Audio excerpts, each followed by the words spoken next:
Chapter 12. Fight to the Death.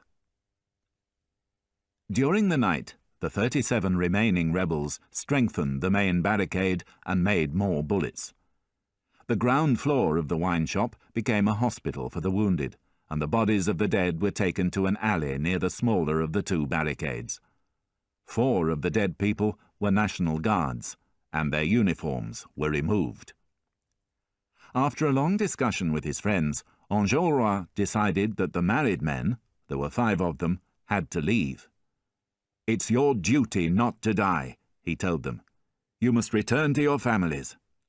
"How can we leave?" they protested. "We're surrounded. The soldiers will shoot us as soon as they see us." "You can wear these." Enjolras pointed to the National Guard uniforms that had been taken off the dead soldiers.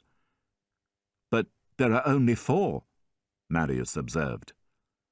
"Then one of us must stay and fight," one of the married men replied. A long argument followed, during which each of the married men tried to persuade the others to go. Finally, someone shouted to Marius, "You decide which one must stay." Marius went pale at the thought of having to choose which man had to die. He stared down at the 4 uniforms, but as he did so, a 5th uniform fell, as if by magic, at his feet. Looking round, Marius recognized Cosette's father. Jean Valjean, who had arrived unnoticed at the barricade, had been listening to the argument and had quickly understood the situation. "Now you can all leave," he said. The sky grew lighter, but not a door or window was open in the street.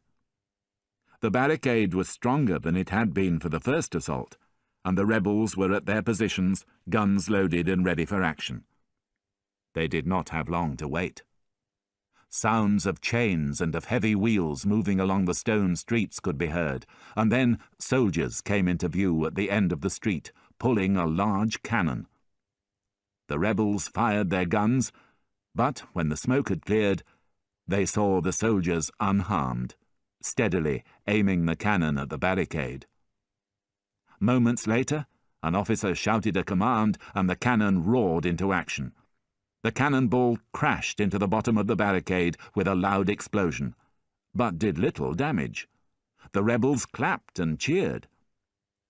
More soldiers moved into position at the end of the street, behind the cannon, and started to build a low wall with pieces of broken stone.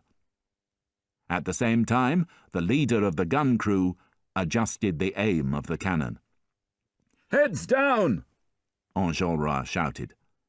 The next cannonball exploded against the wall at one end of the barricade, killing 2 men and wounding 3. "We mustn't let that happen again," Enjolras said. He aimed his gun over the barricade at the leader of the gun crew and fired. The gunner, a fair-haired, handsome young man, spun round twice with his head thrown back and fell sideways across the cannon. Blood poured from the middle of his back. A tear rolled down Enjolras' cheek. "It's sad," he murmured to Marius, who was standing next to him. "He looked a brave young man." The battle continued for some time. The cannon destroyed the upper windows of the wine shop and did some damage to the barricade, but the rebels did not withdraw. They fired back at the soldiers, killing many men. In the pauses between shooting, the rebels could hear the sound of fighting in other parts of Paris. They were filled with hope that help would come soon, but the hope did not last long. Within half an hour, the sound of gunfire in other places had stopped, and the rebels knew that they were alone. When a second cannon was moved into position next to the first, they knew that the end was near. Both cannons fired together, accompanied by gunfire from soldiers at the end of the street and on the rooftops. As other guns began firing at the smaller barricade, the rebels fought back bravely, but they were running out of bullets. There were only 26 men left, and the main attack on the barricade was going to take place very soon. Some men, including Marius, stayed on the main barricade, while the others built a low stone wall around the door of the wine shop. Enjolras, inside the wine shop, turned to Javert, who was still tied to the post. "I haven't forgotten you," he said, putting a loaded gun on the table.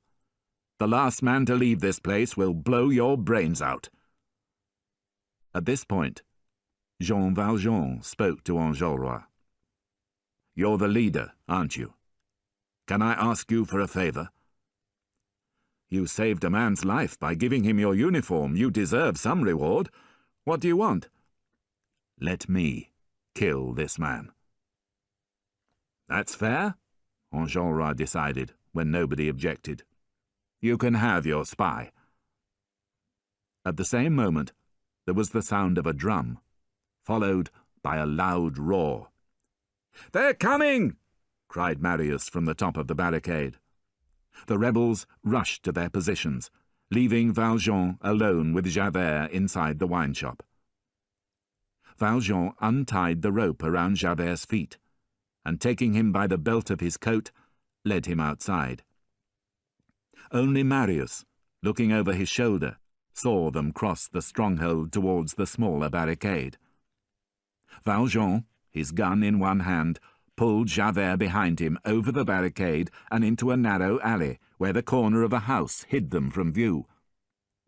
A terrible heap of dead bodies lay not far away, among them the blood-stained body of a young girl in man's clothes, Éponine. Javert glanced at the dead body and murmured, "I think I know that girl." Then, returning his attention to Valjean, he said calmly, "I think you know me, too. Take your revenge." Valjean, however, took a knife from his pocket and cut the ropes that tied Javert's wrists. "You're free to go," he said. When Javert stared at him, speechless with surprise, Valjean went on, "I don't suppose I'll leave here alive, but if I do, I'm staying at number 7, Rue de l'Homme Armé. Now go." Javert buttoned his coat, straightened his shoulders, and, with a puzzled look on his face, began to walk off in the direction of the market. He had only gone a few steps, however, when he turned and looked at Valjean. "I find this embarrassing," he said. "I'd rather you killed me." "Go away," Valjean replied.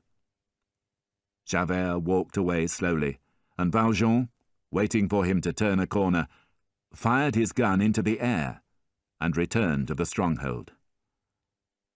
"It's done," he said. There was a roar of gunfire, and the soldiers attacked, rushing towards the barricade. Many fell, but many more reached the barricade. The first assault was beaten back by the brave rebels, but the soldiers attacked again and again. Soon the ground below the barricade was piled with dead and wounded men as the rebels and soldiers fought hand to hand. The rebels fought long and hard to defend the stronghold, but finally they had to withdraw to the low wall outside the wine shop. They stood with their backs to the door, shooting up at the soldiers, who were climbing down towards them from the barricade. One by one, the remaining rebels escaped into the wine shop, until only Enjolras and Marius were left outside. As the two friends moved back towards the door, fighting off the soldiers, a bullet hit Marius in the shoulder. His eyes closed, and in great pain, he felt a hand grab him as he fell. "They've taken me prisoner," he thought, moments before losing consciousness. "Now I shall be shot." The soldiers, meanwhile, attacked the wine shop. Before long they broke down the door and rushed inside. Enjolras and the few surviving rebels fought bravely, but the soldiers were too strong. Soon all the rebels were dead, including Enjolras, who was the last to die. Sword in hand, surrounded by soldiers, he refused to surrender. He died in a rain of bullets, with a strangely victorious smile on his lips. Chapter 13. The Sewers of Paris. Marius had indeed been taken prisoner, but not by the soldiers. It was Jean Valjean's hand that had caught him as he fell. Valjean had taken no part in the battle. He had been looking after wounded men while bullets flew all around him. When Marius had been hit, Valjean ran to him at once, grabbed him before he fell, and carried his unconscious body into a small alley behind the wine shop. Valjean lowered Marius to the ground, stood with his back to the wall, and looked around him. The situation was terrible. There seemed to be no escape. On one side of him was the field of battle.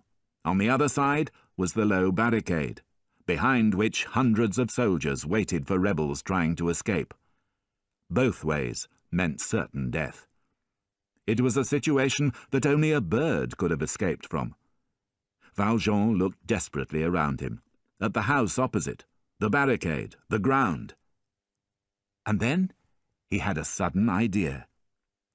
At the foot of the smaller barricade, half hidden by broken stones and pieces of wood, there was a hole in the road, covered with an iron grill. Valjean leapt forward, and using all his strength, he moved the stones and wood, opened the grill, lifted Marius onto his shoulders, and climbed down into the darkness. A few minutes later, he found himself in a long underground passage, a place of absolute peace and silence. He was inside the Paris sewers. He could just see, by the grey light from the grill above his head, that he was surrounded by walls. Ahead of him lay total darkness, but he had to go on. The soldiers might discover the grill by the barricade at any moment and come down in search of him. With Marius lying across his shoulders, Valjean walked forward into the darkness, feeling his way along the wet, slippery walls with his hands. He moved from one passage into another, slipping several times on the wet floor. He could not see where he was going, but he knew he had to follow the downward slope of the passages towards the river. He walked blindly downwards in this way for a long time, his clothes wet with the blood from Marius's wound, the faint whisper of the young man's breath in his ear. He walked in total darkness, the silence broken occasionally by the thunder of gun carriages and horses racing along the streets of Paris far above his head. Suddenly, he saw his own shadow on the floor of the passage in front of him. Looking back, he saw the distant light of a torch. He was being followed. He pressed himself against the wall, held his breath, and waited. In the distance, a group of men formed a circle around the torchlight. They seemed to be listening for something, waiting for someone to move. Finally, the group of men moved off along another passage, and Valjean was left in total darkness once again. He continued his journey through the sewers. Sometimes the roof of the passages was so low that he had to bend down as he walked. His feet slipped all the time in the water on the ground, and he felt sick and faint with the terrible airless smell. At last, exhausted, he stopped beneath a large grill that brought him much-needed light and fresh air. He laid Marius down gently at the edge of the sewer and looked down at his face. It was covered with blood and as pale as death. Valjean tore pieces off his own shirt and bandaged Marius's wounded shoulder as well as he could. Then, bending over the unconscious body, Valjean stared at Marius with hatred in his eyes. He found two objects in Marius's clothing, a piece of bread and a wallet. Valjean ate the bread, and opening the wallet, found a note which Marius had written. "My name is Marius Pontmercy. My body must be taken to the house of my grandfather, Monsieur Gillenormand, 6 Rue des Filles du Calvaire, in the Marais. Valjean repeated the address until he could remember it, returned the wallet to Marius's pocket, picked Marius up again, and continued his journey downwards towards the river. He did not know what part of the city he was passing under, or how far he had come. The only thing he was sure of was that the light through the grilles far above his head was growing weaker, which meant that the sun was setting. At one point he had to walk waist-deep through water, and almost sank as the ground turned to sand beneath his feet. Finally, when even his great strength was beginning to fade, he saw ahead of him a light, the clear light of day. He was suddenly filled with new energy at the sight, at last, of his way of escape from the sewers. Forgetting the weight of Marius on his shoulders and his own hunger and tiredness, he ran towards the light. He had to bend as the roof of the tunnel became lower, but when he reached the light, Valjean stopped and gave a cry of despair. The opening was closed with a strong iron gate, held firm by a huge rusty lock. Through the bars, Valjean could see daylight, the river, a narrow river bank. But how could he get out? Valjean laid Marius down by the wall, where the floor was dry. Then, moving to the gate, he shook it fiercely with both hands, trying to bend the bars with the last of his strength. But the gate was solid, and the bars were firm. Valjean turned his back to the gate and sank to the ground, his head bowed between his knees. There was no way out, and as all hope of escape left him, he began to think of Cosette. While in this state of despair, Valjean felt a hand on his shoulder. He thought he was dreaming. He looked up and saw a man dressed in old clothes standing beside him. Despite the unexpectedness of this meeting, Valjean recognized the man at once. It was Thénardier. Valjean did not show that he recognized the man, and saw with relief that Thénardier had not recognized him. "I'll make a bargain with you," the man said. "What do you mean?" Thénardier nodded in Marius's direction. "You've killed a man. Give me half of what you found in this man's pockets, and I'll unlock the gate for you." He produced a large key from his pocket and a piece of rope. "I'll give you this as well," he said. "Then you can tie stones to the body and throw it in the river." Valjean took the rope without speaking. "What about my share of the money?" Thénardier asked. Valjean took 30 francs from his pockets and showed it to Thénardier, who stared with disbelief. "You killed a man for just 30 francs? You're a fool." He searched Marius's pockets himself, and then Valjean's. "It's true," he said at last. "That's all there is. Oh, well, never say that I'm not a kind man." He took the 30 francs, and helping Valjean to lift Marius onto his shoulders, he put the key in the lock and opened the gate just wide enough for Valjean to pass through. When Valjean was outside, Thénardier closed the gate behind him and disappeared like a rat into the darkness of the sewers. Valjean laid Marius gently on the grass and stood up, surrounded by silence, enjoying the feeling of fresh air on his face. Then, just as he was bending to splash water from the river on Marius's face, he was aware of someone else standing behind him. He looked round quickly and saw a tall man in a long coat, a large stick in his hand.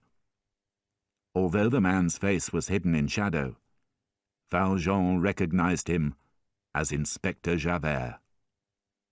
Javert, however, did not recognize Valjean at first.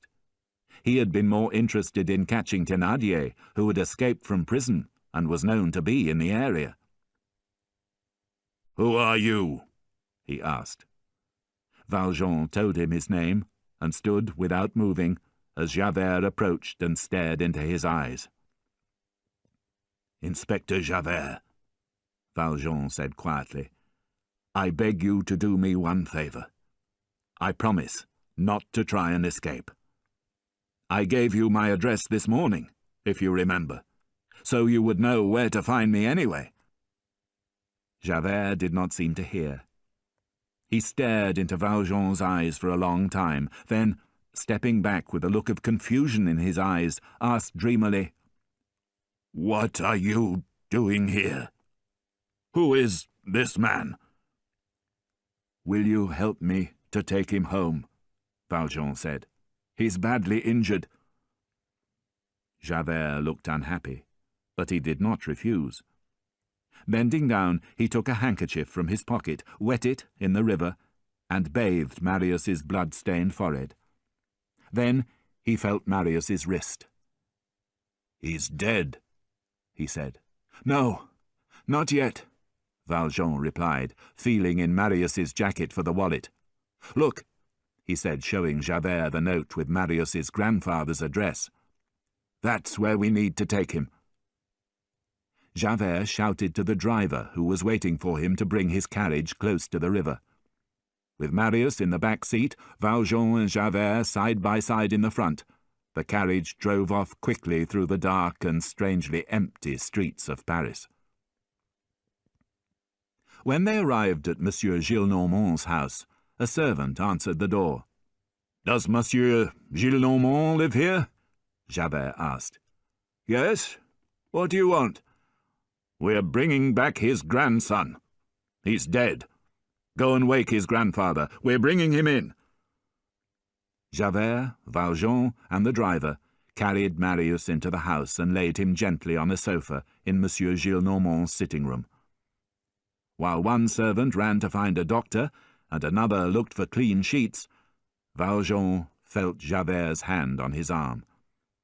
He understood, and went downstairs with Javert close behind him. When they had got back into the carriage, however, Valjean said, "Inspector, will you do one last thing for me before you arrest me?"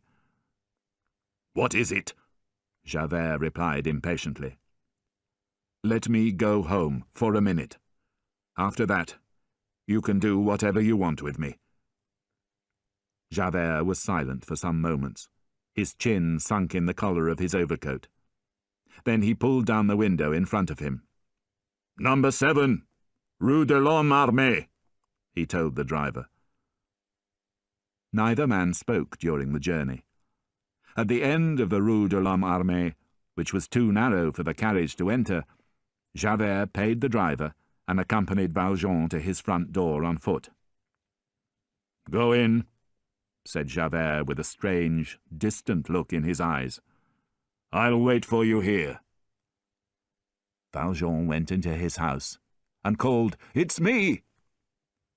Climbing the stairs, he paused for a moment to look out of the window to see what Javert was doing. But the street was empty. There was no one there. The next morning, Inspector Javert's body was discovered floating in the river. The poor man, unable to understand the kindness and gentle nature of the man he had spent his whole life hating, had taken his own life by jumping from a bridge. It was the only way he knew to escape the confusion that was poisoning his heart. When Monsieur Gillenormand saw his pale, lifeless-looking grandson lying on the sofa, he shook from head to foot. Leaning against the door for support, he murmured, "Marius!" "He's just been brought here," said a servant. "He was on the barricade, and—" "He's dead!" cried the old man in a terrible voice. "The fool! He did this to hurt me, the ungrateful boy! I try to be good to him, and this is how he rewards me." The old man walked to the window, and while he complained to the night about the pain and grief his grandson had caused him, the doctor arrived. After listening to Marius's heart, he organized his removal to a bed in another room, and returned to Monsieur Gillenormand, who was still standing by the window. "Will he live?" Monsieur Gillenormand asked, his eyes wild with fear. "I don't know," the doctor replied. "The wound to his body is not serious, but there are deep cuts on his head.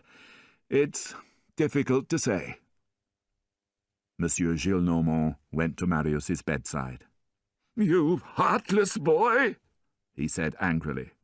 "A fool who prefers fighting to dancing and having fun. What kind of man are you? Are you mad? But it makes no difference.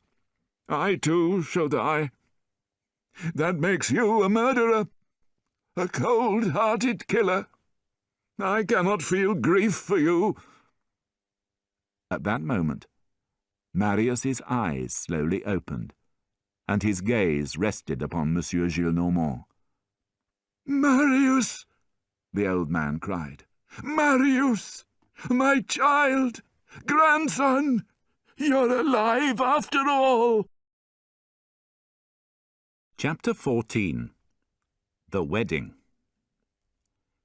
Marius lay for a long time between life and death in a state of fever, endlessly repeating the name of Cosette.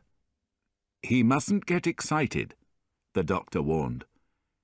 Every day, according to one of the servants, a white-haired, well-dressed gentleman came to ask for news of the sick man. Finally, after 3 months, the doctor announced that Marius was out of danger. But he had to spend the next 2 months resting because of the damage to his shoulder. Monsieur Gillenormand grew happier as his grandson's condition improved. He did strange, unexpected things, like running up and down stairs without knowing why. He gave his neighbour, a pretty woman, a bunch of flowers, which greatly annoyed her husband. Marius, meanwhile, tried to make sense of what had happened to him. He thought about Enjolras and Éponine, and wondered why Cosette's father had been at the barricade. He could not understand why nobody could tell him how he had been saved. All he knew was that he had been brought to his grandfather's house in a carriage. He noticed his grandfather's tenderness towards him, but he could not forget the old man's unfairness and cruelty to his father, who had died penniless and unloved. Most of all, however, he thought about Cosette, and how he could find her again. "There's something I have to say to you," Marius told his grandfather one day. "What is it?" "I want to get married." "But of course," the old man laughed. "What do you mean, of course?" "That's understood. You will have your little girl." "I don't understand," Marius said, almost speechless with amazement. "You will have her," the old man repeated. "She comes here every day, in the shape of an old man who asks for news of you. While you've been ill, she's spent her time crying and making bandages for you. I know all about her. She lives at number 7, Rue de l'Homme Armé. You see, I'm not as unkind as you think. I've found out that she's a charming girl and that she loves you. I knew you were angry with me, and I thought, what can I do to make him love me? Then I thought, I can give him Cosette. I wanted to invite her to see you, but the doctor warned me that you would probably get too excited. So I advise you, dear boy, to eat more meat and get better soon. Then you can marry your Cosette and be happy." Having said this, the old man burst into tears. He held Marius's head to his chest, and they cried together. "Grandfather," Marius said at last, "I'm feeling much better already. When can I see her?" "You can see her tomorrow." "Why not today?" "All right, I'll fetch her today. You've called me grandfather. You've shown me that you love me after all. You've earned your reward." Later that day, Cosette arrived at Monsieur Gillenormand's house. Standing beside her on the doorstep was a white-haired man with a strangely nervous smile. Monsieur Gillenormand showed them up to the room where Marius was waiting. Cosette stood in the doorway, overcome with happiness. She wanted to throw herself into Marius's arms, but was unable to move, afraid to show the world that she loved him. Monsieur Gillenormand addressed Jean Valjean.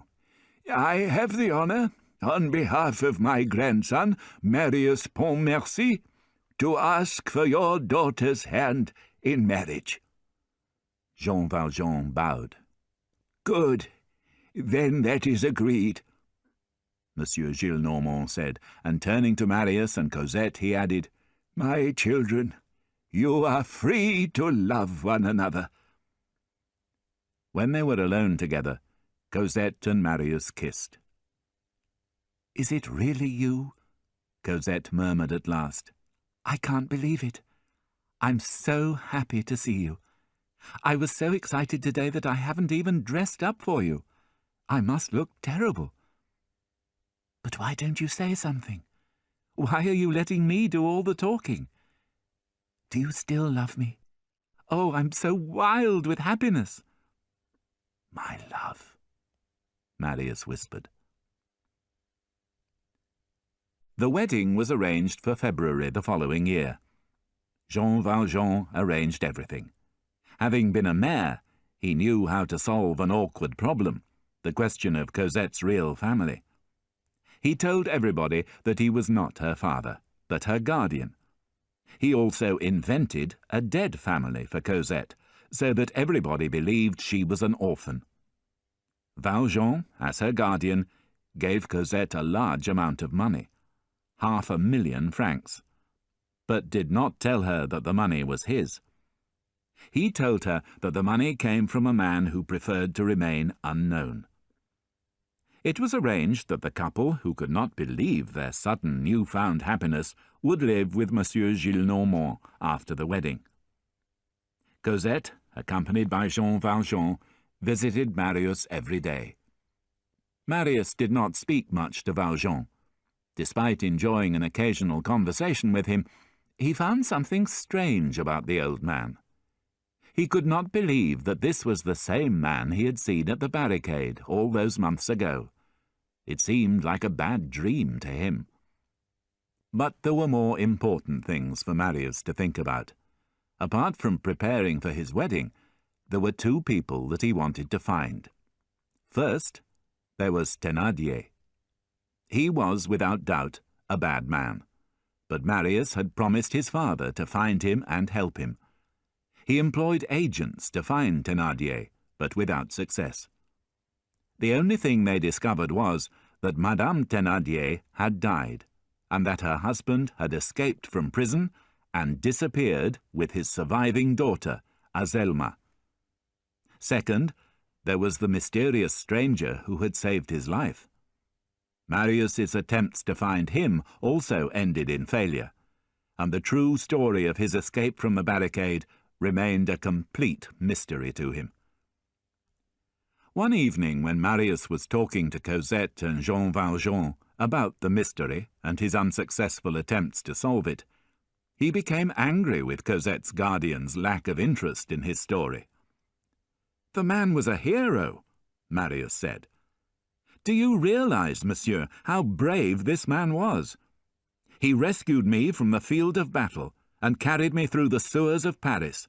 He risked his life to save a dying man. And why? He was a total stranger. He did it without any thought of a reward. Oh, I wish Cosette's money were mine." "It is yours," Valjean reminded him. "I would give it all," said Marius, "to find that man." Jean Valjean was silent. Cosette and Marius made a handsome couple on their wedding day. All previous unhappiness was forgotten as they kissed in the church, watched proudly by Monsieur Gillenormand and Jean Valjean. There were flowers everywhere when they returned to Monsieur Gillenormand's house for the wedding feast. It was the happiest night of Cosette's life. spoilt only by one thing: the fact that her guardian, whom she still thought of as her father, went home before the feast had started, saying that he felt ill. But Cosette was not unhappy for long. She had Marius, and she would be happy with him for the rest of her life. Jean Valjean, meanwhile, went home, lit his candle, and went upstairs to bed. That night, however, he was unable to sleep. He remembered the little girl he had rescued from the Thénardiers 10 years earlier, and felt sad that he was no longer the most important man in her life. Another man was the centre of her universe. He was proud of having helped to bring her happiness with Marius, but another thing troubled his soul: the fact that nobody, not even Cosette, knew the truth about him. That he was Jean Valjean, a criminal who had spent 19 years in prison and who had stolen silver candlesticks from a trusting and kind-hearted bishop. He knew that if he told Cosette and Marius the truth, he would spoil everybody's happiness, and he would lose their love and respect. On the other hand, if he continued to lie about his past, he would lose his own soul. What could he do? The next day Valjean visited Monsieur Gillenormand's house and asked to speak to Marius in private. Marius hugged Valjean warmly, addressed him as father, and invited him to lunch. But Valjean shook his head and said, "Monsieur, I have something to tell you." Marius listened quietly as Valjean told him everything about his life. Finally, in a state of shock and confusion, the young man said, "Why have you told me all this? No one forced you to." "If I had continued to keep my secret to myself, I would have destroyed my own heart," Valjean replied. "Besides, I belong to no family. Cosette was the only family I ever had. Everything ended for me when she married you yesterday. She is happy with the man she loves. I tried to persuade myself that it would be better not to admit the truth about my past, but it was no use. I could not silence the voice that speaks to me when I'm alone." Neither of them spoke for several minutes. Then Marius murmured, "Poor Cosette. When she hears—" "But you must promise not to tell her," Valjean interrupted. "She'll be heartbroken if she hears the truth about me. I don't think I could bear it." He sank into an armchair and buried his face in his hands. "Don't worry," Marius said at last. "I'll keep your secret. But I think it would be better if you stopped seeing her." "I understand," Valjean said, rising to leave.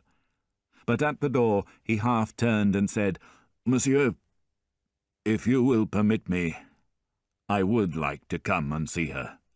I wouldn't come often or stay very long. We could meet in that little room on the ground floor. Please, monsieur. If I can't see Cosette again, I'll have nothing left to live for. Besides, if I suddenly stopped visiting, people would become suspicious and begin to talk." "You can come every evening," said Marius. "Monsieur, you are very kind," said Jean Valjean, shaking Marius's hand and leaving the room. Chapter 15. The Truth at Last. Marius kept his promise about not telling Cosette, and Valjean visited her every evening in a small room on the ground floor. It was cold and damp, but a fire had been lit, and 2 armchairs had been placed in front of it. At first Cosette could not understand why Valjean refused to meet her upstairs. When he refused to kiss her cheek, she began to feel unhappy, afraid that she had done something to offend him. She pressed his hands in hers and held them to her lips. "Please, please be kind," she begged. "I want you to come and live with us. You'll always be my father, and I'm not going to let you go." He released his hands. "You mustn't call me father any more," he told her. "You must call me Monsieur Jean." "I don't understand," she said, becoming angry. "This is ridiculous. You're upsetting me very much, and I don't know why you're being so cruel." "You don't need a father any more. You have a husband." "What a thing to say," Cosette replied. "Are you angry with me because I'm happy?" "Cosette," he said, "your happiness is the only thing that matters to me. You're happy now, and so my work is complete." With these words, he picked up his hat and left. Jean Valjean continued his evening visits, but the relationship between himself and Cosette became cooler and more distant. She stopped calling him father or asking him questions. As Monsieur Jean, he gradually became a different person to her, and she began not to depend on him for her happiness. Valjean would sit looking at Cosette in silence, or would talk about incidents from their past. One evening in April, he called at the usual time, but was told that Cosette had gone out with her husband. He waited in the small, damp room for an hour before sadly returning home. Over the next few days, his visits began to be interrupted by servants calling Cosette to dinner. When he arrived, he discovered that the fire had not been lit, and the armchairs had been left near the door. One evening, he discovered there were no chairs in the room at all. He and Cosette had to stand in the cold for their whole meeting. Valjean realized what was happening. Marius was telling the servants not to make him welcome any more. That night he went home in despair, and the next evening he did not come at all. When Valjean did not appear for the second evening, Cosette sent a servant to his house to ask if he was well. Valjean replied that he was very well, but that he had business to attend to. He did not return to the house again, and Cosette was too busy with married life to think too much about him. She did not realize that every evening Valjean would walk slowly from his house until he reached the corner of the street where she lived. He would then stare at the house for several minutes, tears rolling down his cheeks, before turning round and slowly returning home. Marius thought it was right to exclude Valjean from Cosette's life. He achieved this without cruelty, but without weakness. Apart from the details about his life that Valjean had confessed to him, he knew that Valjean had killed Inspector Javert at the barricade. His private investigations into the old man's past had also revealed an even more disgusting fact. He had discovered that Valjean's money really belonged to somebody called Monsieur Madeleine, a wealthy manufacturer from Montreuil who had mysteriously disappeared. He persuaded Cosette, therefore, not to use any of the money her guardian had given her, and to live on the money that he had started to earn as a lawyer. Cosette had not been happy about this.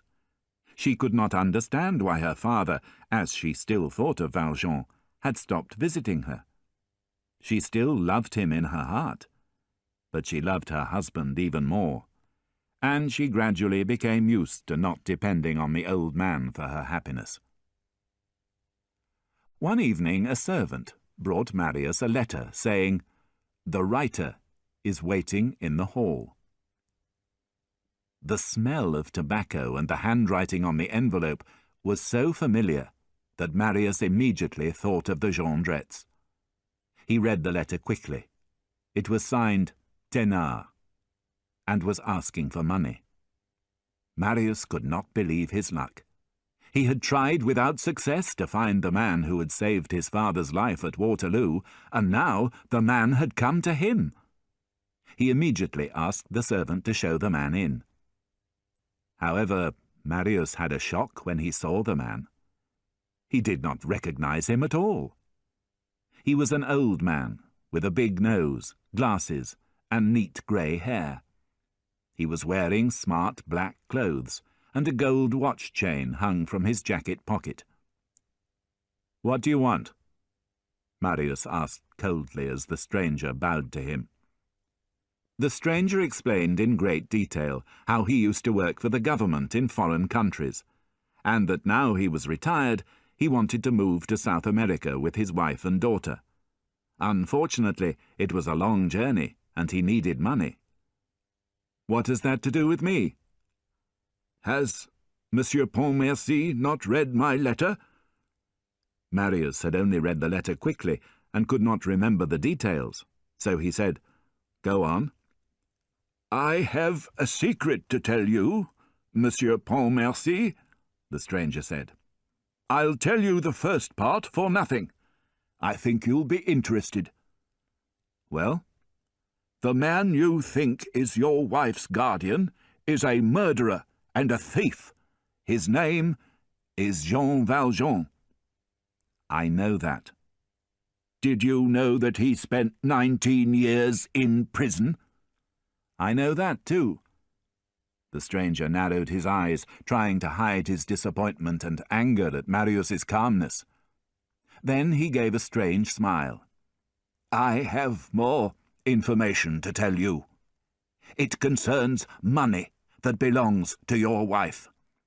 It's a remarkable secret, and I'll sell the information to you for 20,000 francs. "I know this secret already," Marius said, "just as I knew the others." 10,000 francs? "I repeat, you have nothing to tell me." "But I need to eat, monsieur," the visitor said, losing confidence. "I'll tell you for 20 francs. "I know it already," Marius said. "I know everything. I even know your real name." "It's Thénardier." The visitor laughed, but Marius went on. "You're also Jondrette, and you once had an inn in Montfermeil." "I deny it." "You're a completely rotten man. But I'll give you this." Marius took a banknote out of his pocket and threw it in the stranger's face. "Thank you, Monsieur Pontmercy," the man said, examining the note. 500 francs, that's real money. Oh, well, I suppose we can relax." With those words, he removed his false nose, glasses, and neat grey wig. "Monsieur Pontmercy is absolutely right," he said, changing his voice. "I am Thénardier." He waited for a few seconds to see Marius's reaction. Marius, meanwhile, was grateful for finally having the chance to help Thénardier, and therefore to keep the promise he had made to his father. Thénardier's presence, however, offered him another opportunity. It gave him the chance to solve the mystery of Cosette's fortune. "Thénardier," he said, "shall I tell you the secret that you were planning to sell me? I too have sources of information, and probably know more about the subject than you do. Jean Valjean, as you say, is a murderer and a thief. He's a thief because he robbed a wealthy manufacturer and mayor of Montreuil, Monsieur Madeleine. Jean Valjean, who knew the mayor's background, reported him to the police and took advantage of his arrest to take over 500,000 francs from his Paris bank. The manager of the bank told me this himself. And he murdered the policeman Javert. I know this because I was there at the time." Thénardier looked puzzled for a moment, then said, "Monsieur, I think you are mistaken." "What? Are you denying what I said? Those are facts." "They are incorrect, and I do not like to hear a man unjustly accused. Jean Valjean did not rob Monsieur Madeleine, nor did he kill Javert." "How do you know?" "First, He did not kill Monsieur Madeleine because he was Monsieur Madeleine. And second, he did not kill Javert because Javert killed himself. He killed himself by jumping into the river." "What proof do you have?" Marius said, wide-eyed with disbelief. "I have all the proof here," Thénardier said, producing an envelope in which there were several documents and newspaper articles. "I've spent a long time discovering the truth about Jean Valjean." Marius studied the documents carefully, then looked up with a smile of joy. "But he's a splendid man. The fortune was really his. And he's not a murderer or a thief at all. He's a hero and a saint." "He's a thief and a murderer," Thénardier said quietly. "What do you mean?" "I told you that I do not like to see a man accused unjustly, but I do like to see a man punished for crimes he has committed." "And what crimes are those?" Thénardier sat down and told Marius about the time he had helped Valjean to escape from the Paris sewer. "He was carrying the body of a man he had robbed and killed," Thénardier said. "Look, I have a piece of cloth from the dead man's coat as proof." He produced a muddy piece of cloth and showed it to Marius, who immediately went pale and rose unsteadily to his feet. As Thénardier continued to talk, Marius opened a cupboard door and took out a coat. "That man was me!" Marius cried. "And here is the coat I was wearing."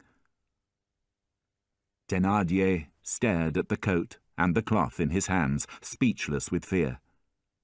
He was even more surprised when, instead of chasing him out of the room, Marius ran towards him and pressed several 1,000-franc notes into his hand.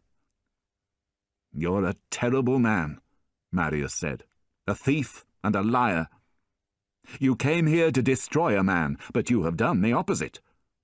If you hadn't saved my father's life at Waterloo, I'd report you to the police. I know that your wife is dead, but take the money and start a new life in America with your daughter. When you arrive there, I'll send you another 20,000 francs. Now get out. I never want to see you again." When Thénardier had left, unable to believe his good fortune, Marius ran to find Cosette and told her everything immediately. "We must go to him at once," Marius said. "He was the man who saved my life. We must waste no time." Minutes later, he and Cosette were travelling in a carriage to number 7, Rue de l'Homme Armé. Jean Valjean looked up when he heard the knock on his door, and called in a weak voice, "Come in." The door opened, and Marius and Cosette appeared. Cosette rushed to the chair where Jean Valjean was sitting. "Father!" she cried, falling into his arms. "So, you've forgiven me," Valjean whispered, hugging Cosette to him and turning to Marius. "Cosette, did you hear what he said?" Marius cried, tears of shame and guilt rolling down his cheeks. "He asked me to forgive him. And you know what he did? He saved my life, and he brought me back to you. He came to the barricade to save me, just as he saved Javert. He carried me on his back through the sewers of Paris to bring me to you. Oh, Cosette, I feel so ashamed of the way I've treated him." "You have no need to say all this," Valjean murmured. "Why didn't you say it yourself?" Marius demanded. "Why didn't you tell me that you were Monsieur Madeleine, and that you saved Javert's life at the barricade? Why didn't you tell me that I owed you my life?" "Because I thought it would be better to break away. If you had known the truth, you would have felt obliged to be good to me, a worthless criminal. That would have upset everything. What or whom would it have upset? Marius said. Well, we're not going to allow you to stay here on your own. You're going to come home with us. You're Cosette's father and mine. I won't allow you to spend another day here. And you can't refuse this time, Cosette agreed, sitting on Jean Valjean's lap and kissing his forehead. There's a carriage waiting for you. I'm kidnapping you, by force if necessary. Jean Valjean listened as she described the view from the room that would be his, the beauty of the garden, the singing of the birds, but he was listening more to the music of her voice than to the meaning of her words. Finally he said, Yes, it would be delightful. But Cosette, frightened, took his 2 hands in hers. Your hands are so cold, she said. Are you ill? Are you in pain? No, said Valjean. I'm not in pain, but... But what? I'm going to die soon. Father, no, Cosette cried. You're going to live. You must live, do you understand? Marius and Cosette both did their best to raise Valjean's spirits, to show him how much they loved and needed him, to fill him with the strength and the desire to live again. But it was too late.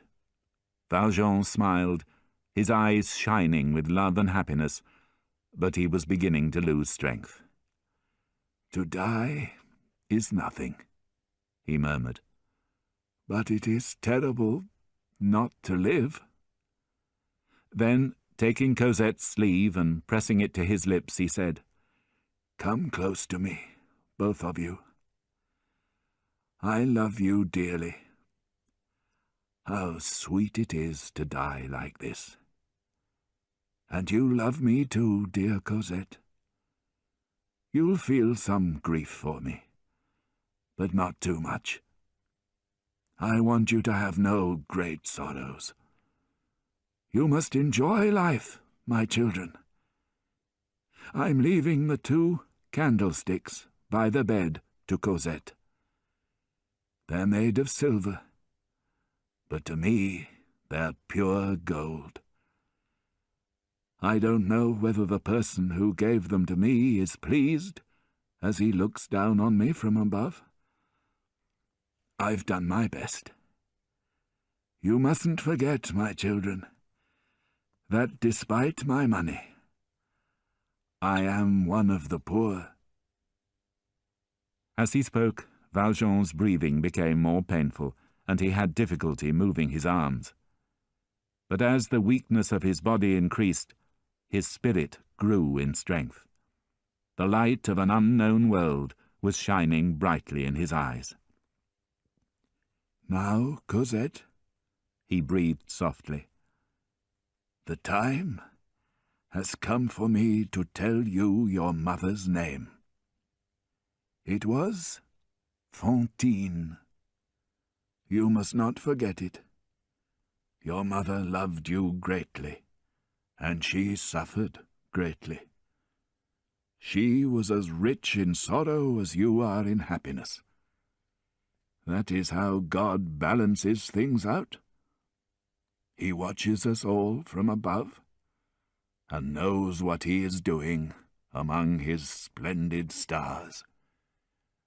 And now I must leave you, my children. Love one another always. There is nothing else that matters in this world except love. Cosette and Marius fell to their knees on either side of him, holding back their tears. Jean Valjean's hands rested on their bowed heads, and did not move again. He lay back, with his head turned to the sky, the light from the 2 silver candlesticks falling on his smiling, peaceful face.